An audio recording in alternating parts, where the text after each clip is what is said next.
বাবা আমাকে প্রশ্নগুলো করুন না। আচ্ছা, রবীন্দ্রনাথ ঠাকুর কোন উপাধি ত্যাগ করেন? গীতাঞ্জলি। সূর্য চারিদিকে ঘোরে।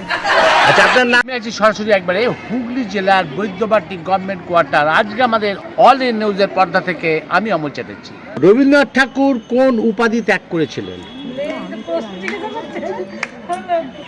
নেক্সট প্রশ্ন, ভারতের গোলাপি শহর কোনটি? বাবা আমাকে প্রশ্নগুলো করুন না। আচ্ছা, মা একটু হরলিক্স দেবে, চেটে চেটে খাবো, এটা কোন বইয়ের ডায়লগ? ছোট বাবু।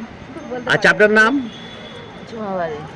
আচ্ছা দিদি, নমস্কার। হ্যাঁ নমস্কার, অল ইন নিউজের পর্দায় আমি অমল চ্যাটার্জি। রবীন্দ্রনাথ ঠাকুর কোন উপাধি ত্যাগ করেন? গীতাঞ্জলি। ভারতের গোলাপি শহর কোনটি? জয়পুরকে।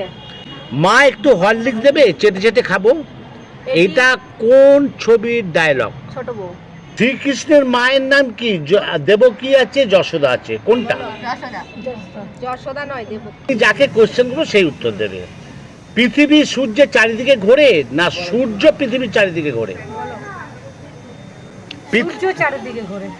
আচ্ছা, আপনার নাম? আপনার নাম দিদি? সূর্য চারিদিকে ঘোরে। দিদি আপনার নাম? মালা গুপ্তা।